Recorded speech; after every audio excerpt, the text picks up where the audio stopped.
Hidup seorang perempuan berubah drastis setelah bertahun-tahun dihina dan diremehkan oleh orang-orang terdekatnya. Hal yang selama ini dianggap remeh ternyata menyimpan potensi besar yang tak pernah mereka bayangkan. Daster yang jadi bahan ejekan justru membawa Rina menuju kesuksesan luar biasa.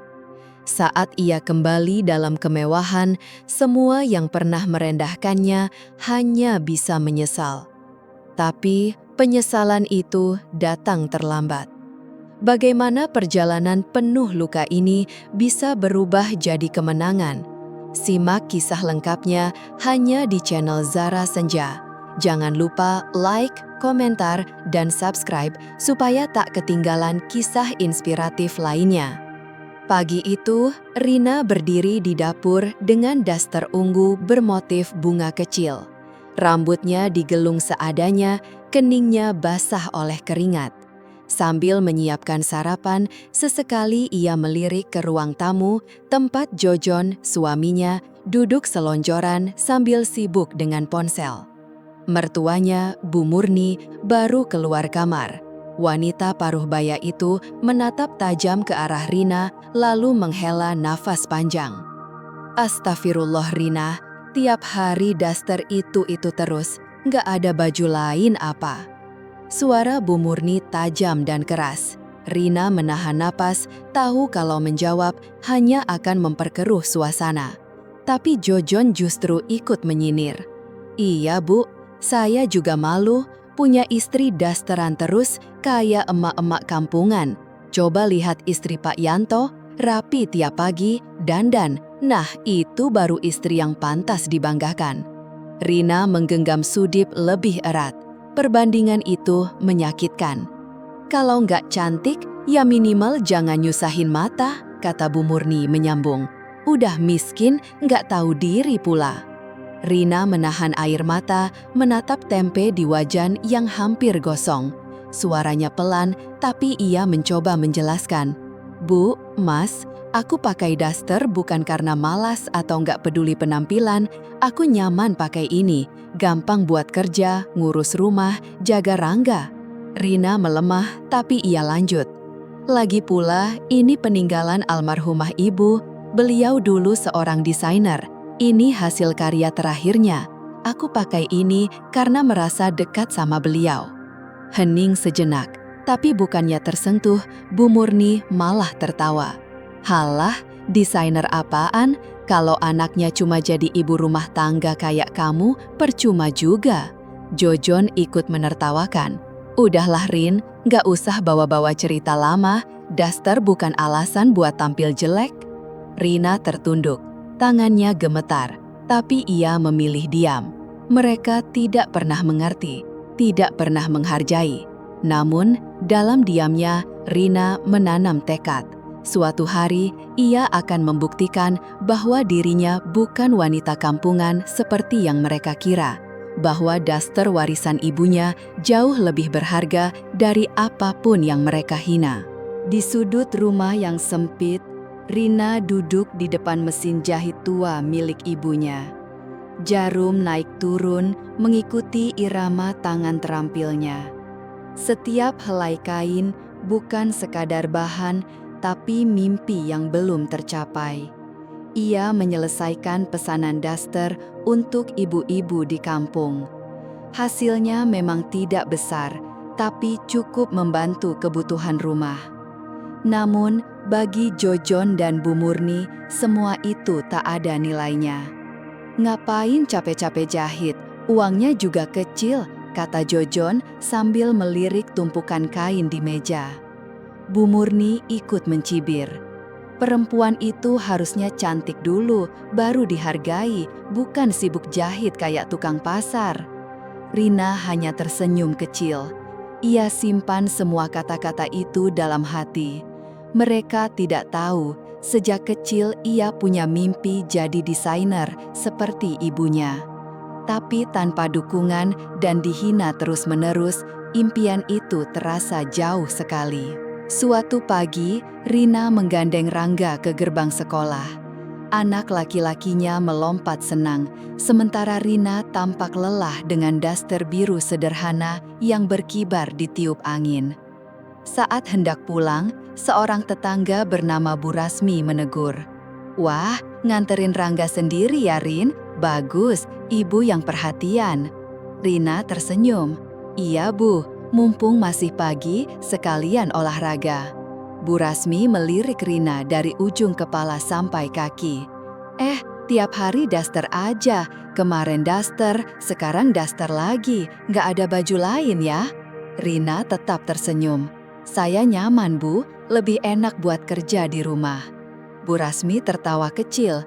"Kalau nyaman sih nggak apa-apa, tapi kasihan suami kamu. Lihat Bu Yanti tuh, tiap pagi dandan rapi. Jangan sampai suami kamu lirik tetangga loh." Rina hanya diam. Ia ingin menjawab, tapi rasanya sia-sia. Beberapa jam kemudian, di pasar, Bu Rasmi menyampaikan obrolan itu pada Bu Murni. "Tadi saya ketemu Rina di sekolah. Astagfirullah, masih aja dasteran." Bu Murni yang sedang memilih cabai langsung mendengus. "Udah saya bilangin, susah memang perempuan satu itu. Biar saya urus nanti."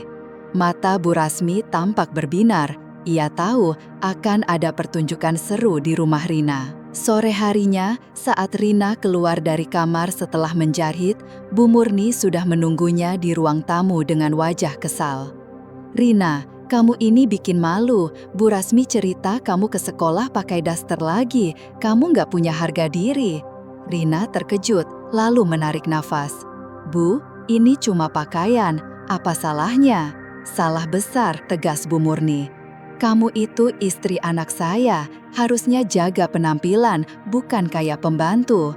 Saat itu, Jojon baru pulang kerja. Mendengar keributan, ia duduk dan ikut bicara. "Bu, nggak usah dibesar-besarkan." Rina sempat merasa suaminya akan membelanya. Tapi harapannya pupus ketika Jojon melanjutkan. "Tapi memang Rina nggak bisa dandan, nggak bisa tampil menarik.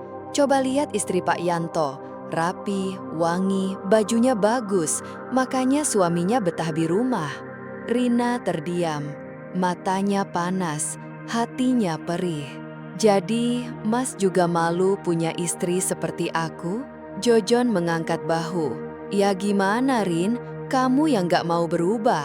Bu Murni ikut menimpali sambil tertawa. "Sudahlah Rina, dastermu itu gak ada gunanya. Kalau nggak mau ditinggal suami, ubah penampilanmu." Air mata Rina hampir tumpah, tapi ia tahan. Ia tidak ingin terlihat lemah di hadapan mereka. Dalam hatinya, ia bersumpah, waktunya akan tiba saat mereka melihat siapa dirinya yang sebenarnya. Sore itu, angin semilir menyapu taman kota. Anak-anak tampak riang bermain di sekitar area bermain, sementara pasangan muda duduk santai di bangku taman, menikmati udara yang sejuk. Di salah satu sudut, Rina duduk mematung, matanya tertuju pada Rangga yang asyik bermain ayunan. Di sebelahnya, Jojon duduk santai dengan kaki menyilang, terlihat tenang. Hari itu, untuk pertama kalinya dalam sekian lama, suaminya mengajaknya keluar rumah. Tapi Rina bisa merasakan ada sesuatu yang disembunyikan.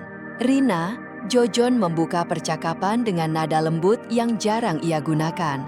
"Aku udah lama pengen ngomong sama kamu." Rina menoleh, alisnya terangkat sedikit. "Ngomong apa?" Jojon menarik nafas panjang, lalu memandangi istrinya dari ujung kepala sampai kaki. Wajah tanpa make up, rambut hanya dikuncir seadanya, dan daster sederhana yang selalu jadi andalannya. "Aku pengen kamu berubah, Rin. Aku capek lihat kamu kayak gini terus. Bisa nggak berhenti pakai daster dan mulai dandan sedikit? Lihat deh istri tetangga kita, rapi dan cantik. Kenapa kamu nggak bisa begitu?" Rina tertegun, seakan tak percaya dengan apa yang didengarnya. Ia menarik nafas pelan, pandangannya kembali ke arah Rangga. "Jadi, ini alasan kamu ngajak aku ke taman, buat bilang aku jelek?" Nadanya datar, tapi jelas ada luka dalam suaranya. "Aku nggak bilang kamu jelek," sahut Jojon. Tapi masa nggak bisa kelihatan lebih menarik? Setiap hari daster terus. Aku malu, Rin. Kamu istri aku. Masa harus tahan lihat kamu kayak ibu-ibu kampungan? Rina mengepal tangan. Dada terasa sesak. Kamu pikir aku punya waktu buat dandan?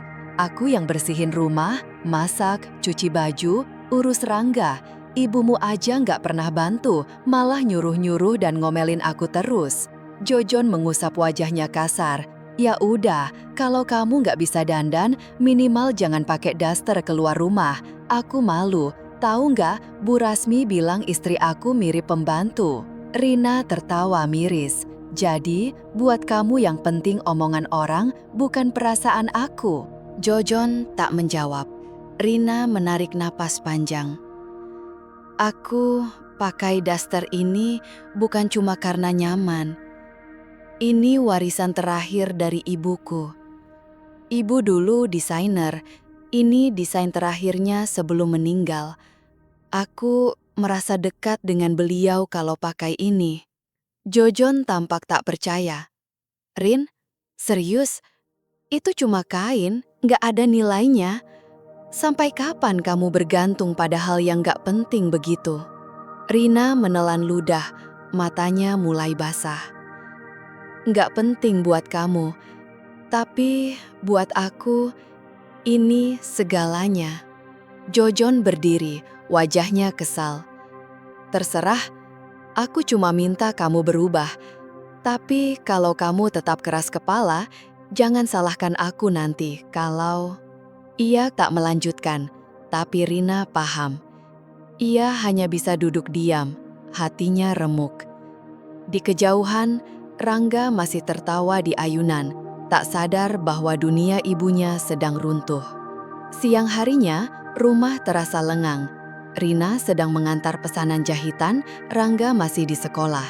Bu Murni memanfaatkan situasi itu masuk ke kamar Rina dengan niat jahat.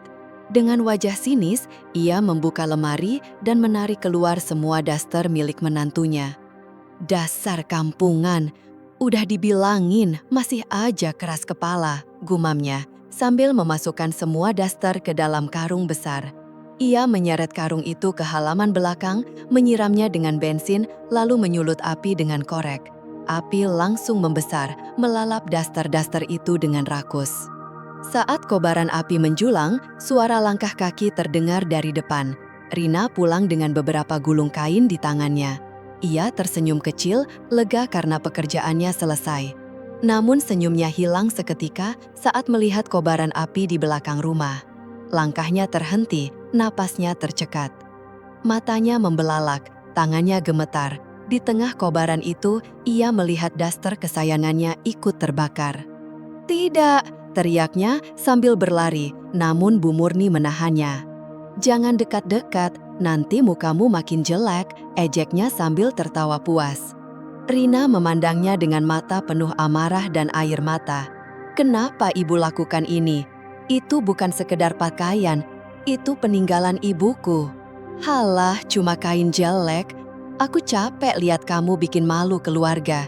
Pakaianmu itu bikin kita kelihatan miskin," sahut Bu Murni menyilangkan tangan. Rina terduduk lemas, air matanya jatuh. Kenangan terakhir dari ibunya kini tinggal abu. Tak lama, suara motor terdengar. Jojon pulang dari pabrik. Ia melihat Rina menangis di dekat sisa api, lalu melirik ibunya. "Tada apa sih ini?" tanyanya, malas. "Aku bakar semua daster kampungan bini kamu," jawab Bu Murni santai. "Biar dia nggak kelihatan kayak pembantu lagi." Rina terduduk lemas, air matanya jatuh. Kenangan terakhir dari ibunya kini tinggal abu. Tak lama, suara motor terdengar. Jojon pulang dari pabrik.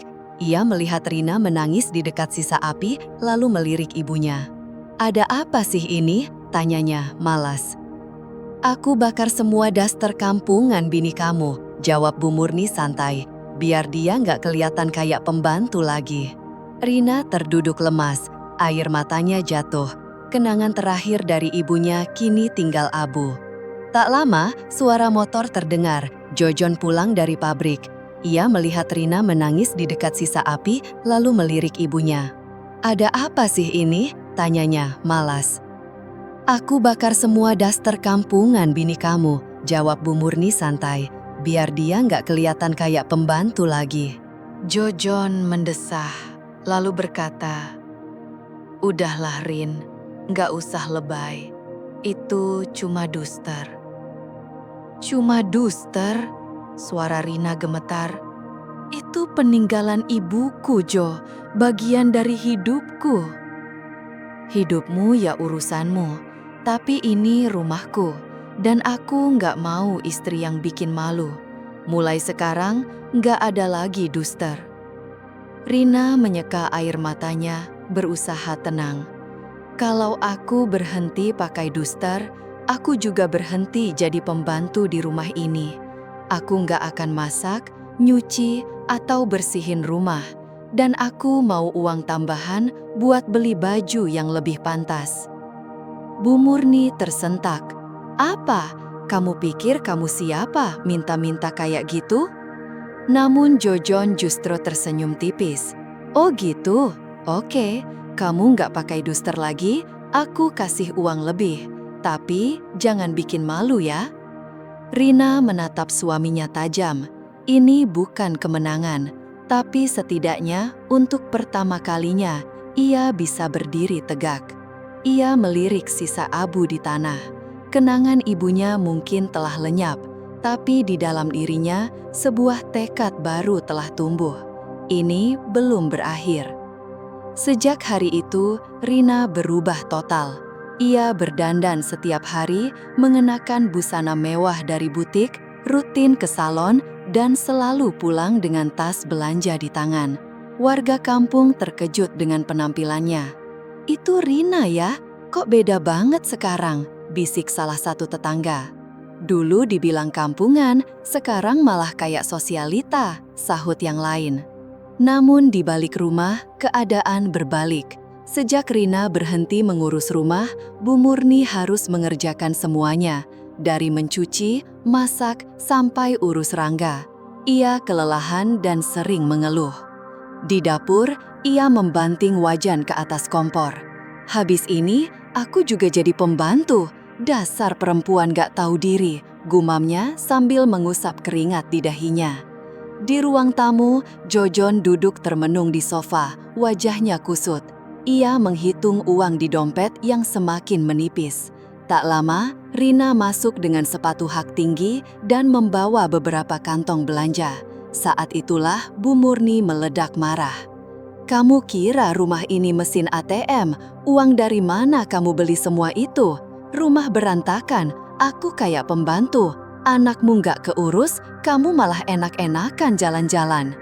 Rina meletakkan belanjaannya di meja dengan santai. "Bukannya ibu sendiri yang suruh aku berubah, aku cuma nurut keinginan kalian." "Tapi bukan begini caranya, Rina," ucap Jojon. "Keuangan kita makin seret, kamu malah makin boros." Rina tertawa sinis. "Ya sudah, kasih uang lebih banyak, Mas. Kamu nggak mau aku pakai duster, suruh dandan, ya ini akibatnya." Jojon menarik napas panjang. Gajinya sebagai karyawan pabrik jelas tak cukup untuk menutupi gaya hidup Rina yang berubah drastis. Belum lagi, utang mereka makin menumpuk. Malam itu, suasana rumah kecil mereka semakin panas. Utang kepada Mimi, janda kaya di kampung, sudah di luar kendali. Mimi berumur 40-an, bertubuh agak gemuk, wajahnya tegas, tapi hartanya melimpah karena warisan mendiang suaminya. Di ruang tamu rumah Mimi yang megah, Bu Murni dan Jojon duduk gelisah.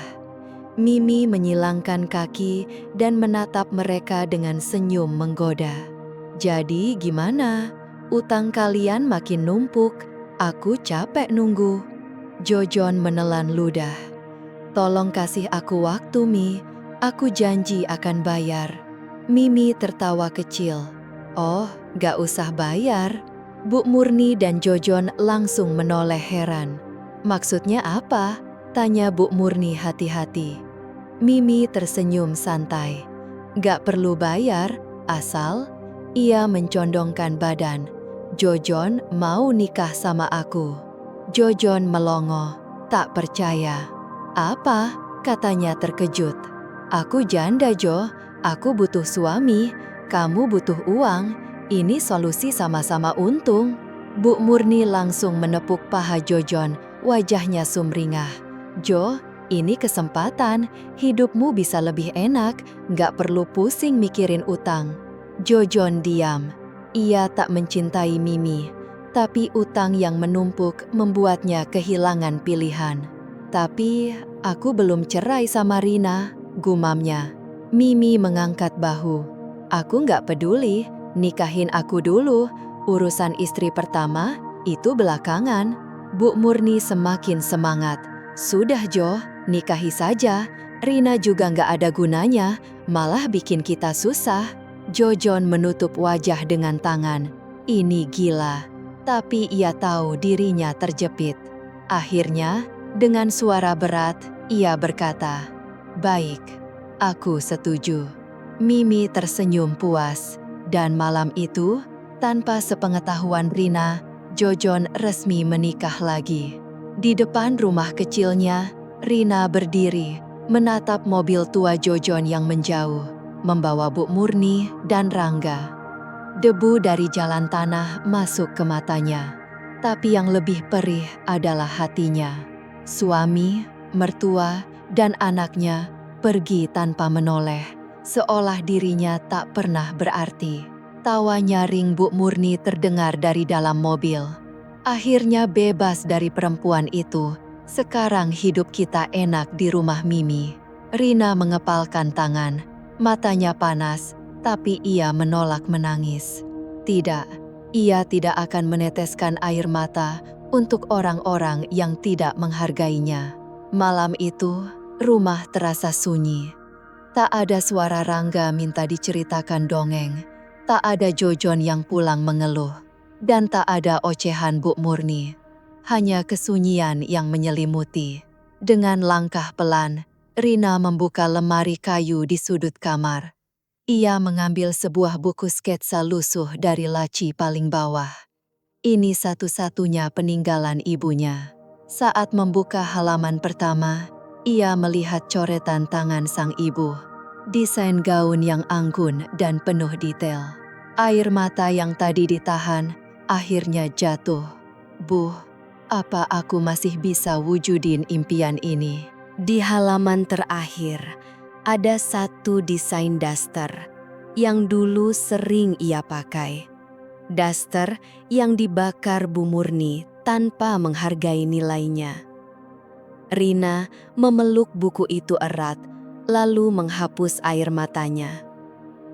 Tidak, ia tidak boleh menyerah. Dengan semangat baru, ia duduk di meja kerjanya, menyalakan lampu, dan mulai menggambar. Tangannya bergerak cepat, menuangkan ide yang selama ini hanya ada dalam pikirannya. Setiap guratan adalah impian yang dulu dikubur.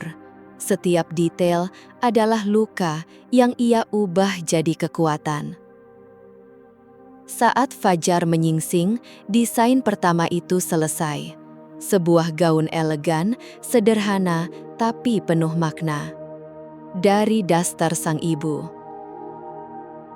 Aku akan ikut kompetisi desain nasional, ucapnya yakin. Aku akan buktikan, aku lebih dari sekadar istri yang diremehkan dan ditinggalkan. Hari-hari berikutnya, ia habiskan dengan menjahit, menggambar, dan menyulam. Jarinya penuh luka karena jarum, matanya perih karena kurang tidur. Tapi semangatnya tak pernah padam. Setelah berminggu-minggu bekerja keras, akhirnya ia mengirim desain ke ajang nasional. Ia kirim dengan hati berdebar dan harapan besar.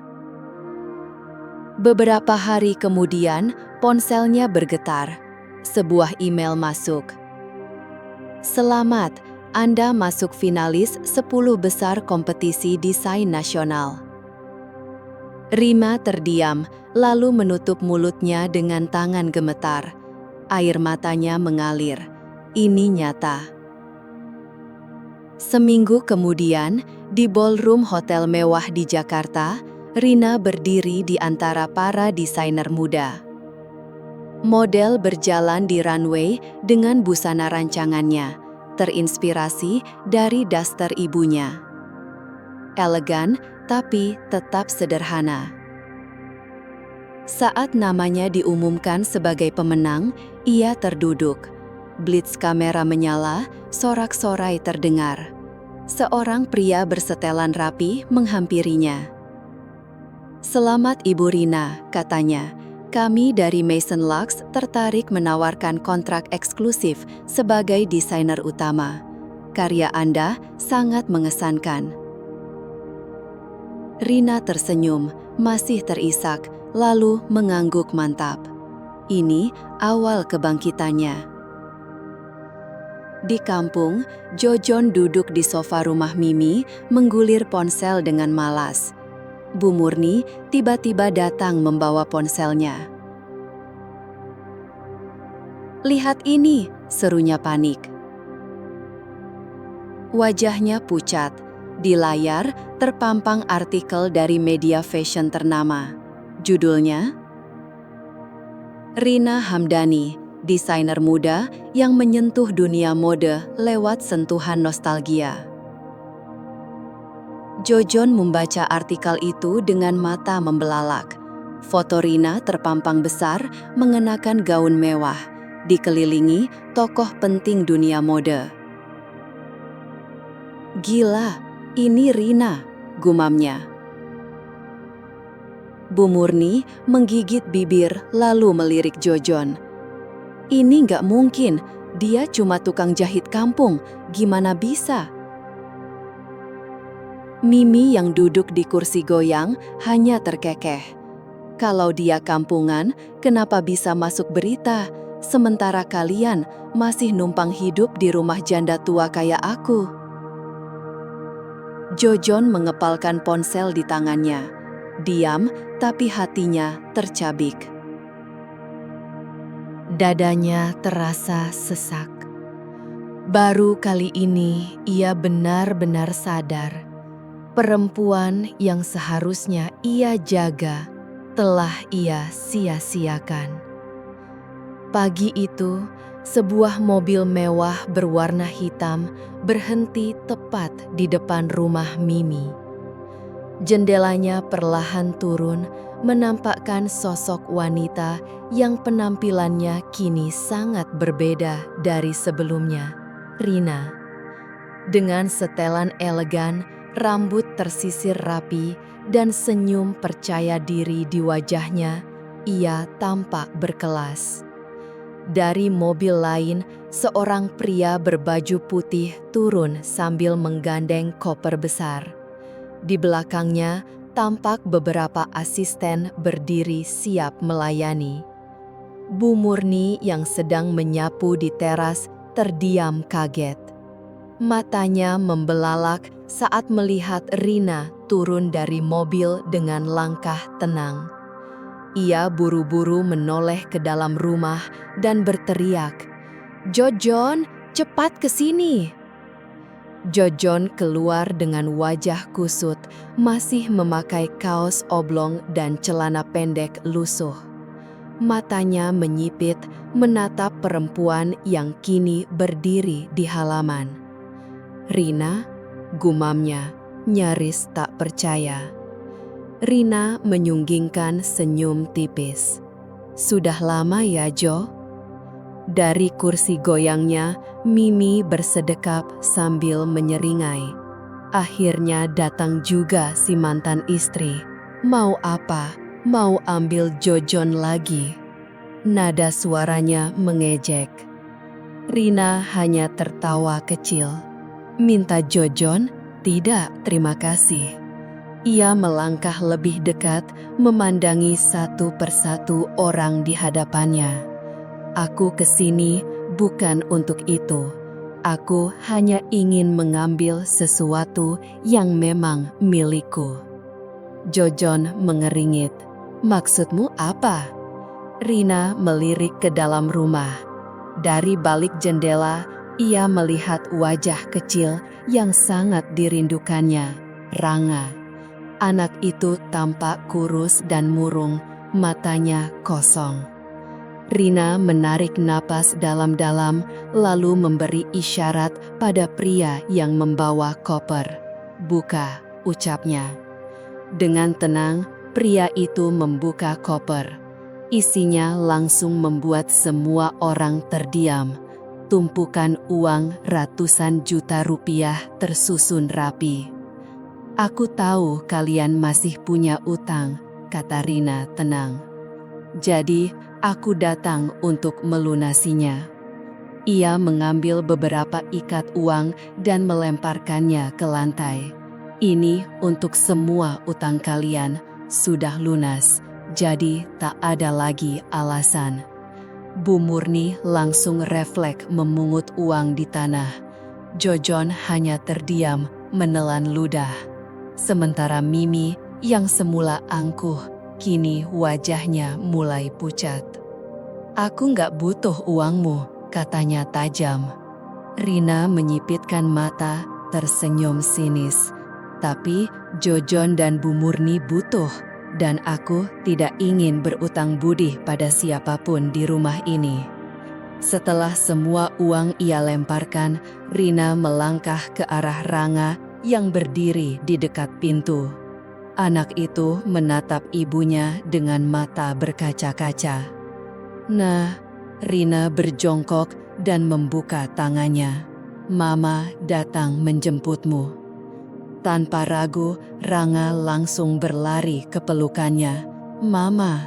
Rina memeluk erat tubuh kecil itu, menahan air mata yang nyaris jatuh. Ia mengecup kening Ranga dan berbisik, "Mulai sekarang kita akan hidup bahagia." Jojon mendekat pelan. "Rina, tunggu." Rina berdiri dan menatapnya dingin. "Tunggu apa, Jo? Dulu aku sudah beri kamu kesempatan, tapi kamu pilih pergi demi gengsi dan uang." Ia berhenti sejenak, lalu melanjutkan. "Sekarang aku punya segalanya, tapi kamu sudah bukan bagian dari hidupku." Bu Murni yang sejak tadi diam, akhirnya bersuara. "Rina, kami menyesal. Kami nggak nyangka kamu bisa jadi seperti sekarang." Rina menghela napas pendek. "Itu masalahnya, Bu. Kalian baru menghargai seseorang kalau sudah berhasil." Ia menggenggam tangan Rangga dan melangkah menuju mobil. Sebelum masuk, ia menoleh sebentar. "Selamat tinggal, Jo. Selamat tinggal, Bu Murni. Nikmati hidup kalian." Tanpa menunggu jawaban, ia masuk ke dalam mobil. Pintu tertutup, mesin menyala, dan mobil itu perlahan melaju, membawa Rina dan Rangga menuju masa depan baru yang lebih cerah. Jojon berdiri terpaku, memandangi mobil yang semakin menjauh. Bu Murni menggigit bibir, menyesal. Sementara Mimi hanya menghela napas panjang. Barulah mereka sadar, perempuan terbaik yang pernah ada dalam hidup mereka kini telah pergi untuk selamanya. Dan kali ini penyesalan tak akan mengubah apa-apa.